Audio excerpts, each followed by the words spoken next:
Good evening. Tonight, I can report to the American people and to the world that the United States has conducted an operation that killed Osama bin Laden, the leader of al-Qaeda, and a terrorist who's responsible for the murder of thousands of innocent men, women, and children. It was nearly 10 years ago that a bright September day was darkened by the worst attack on the American people in our history. The images of 9/11 are seared into our national memory. Hijacked planes cutting through a cloudless September sky, the Twin Towers collapsing to the ground, black smoke billowing up from the Pentagon, the wreckage of Flight 93 in Shanksville, Pennsylvania, where the actions of heroic citizens saved even more heartbreak and destruction. And yet we know that the worst images are those that were unseen to the world. The empty seat at the dinner table, children who were forced to grow up without their mother or their father, parents who would never know the feeling of their child's embrace, nearly 3,000 citizens taken from us, leaving a gaping hole in our hearts. On September 11th, 2001, in our time of grief, the American people came together. We offered our neighbors a hand, and we offered the wounded our blood. We reaffirmed our ties to each other and our love of community and country. On that day, no matter where we came from, what God we prayed to, or what race or ethnicity we were united as one American family. We were also united in our resolve to protect our nation and to bring those who committed this vicious attack to justice. We quickly learned that the 9/11 attacks were carried out by al-Qaeda, an organization headed by Osama bin Laden, which had openly declared war on the United States and was committed to killing innocents in our country and around the globe. And so we went to war against al-Qaeda to protect our citizens, our friends, and our allies. Over the last 10 years, thanks to the tireless and heroic work of our military and our counterterrorism professionals, we've made great strides in that effort.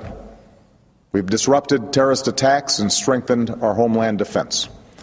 In Afghanistan, we removed the Taliban government, which had given bin Laden and al-Qaeda safe haven and support.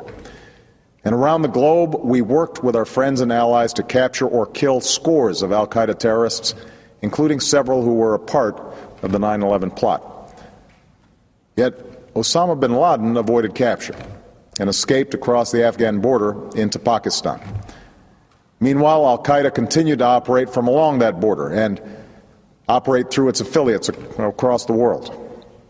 And so shortly after taking office, I directed Leon Panetta, the director of the CIA, to make the killing or capture of bin Laden the top priority of our war against al-Qaeda, even as we continued our broader efforts to disrupt, dismantle, and defeat his network. Then, last August, after years of painstaking work by our intelligence community, I was briefed on a possible lead to bin Laden. It was far from certain, and it took many months to run this thread to ground.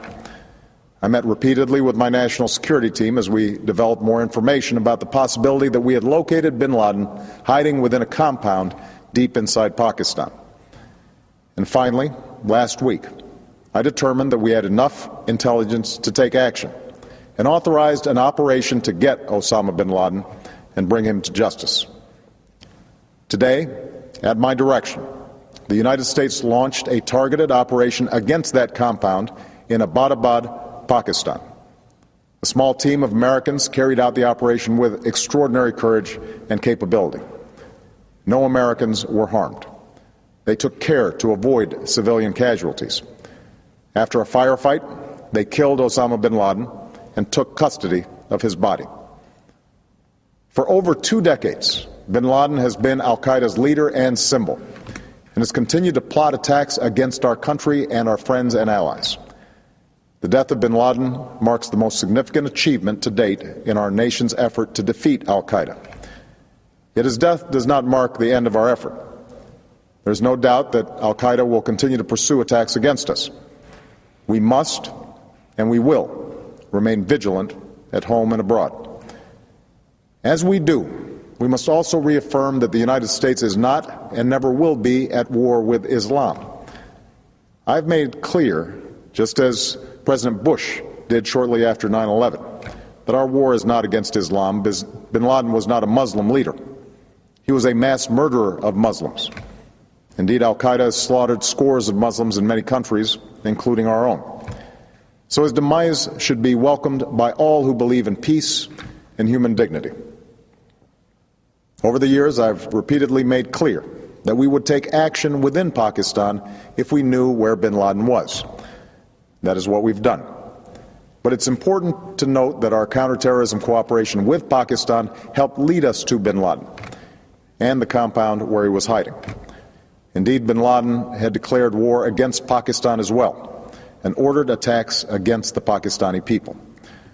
Tonight, I called President Zardari, and my team has also spoken with their Pakistani counterparts.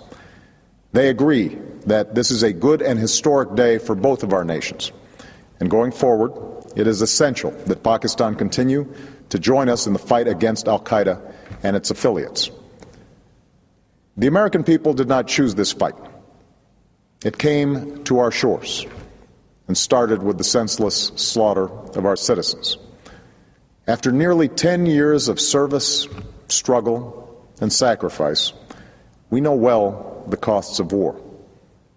These efforts weigh on me every time I, as Commander-in-Chief, have to sign a letter to a family that has lost a loved one, or look into the eyes of a service member who's been gravely wounded.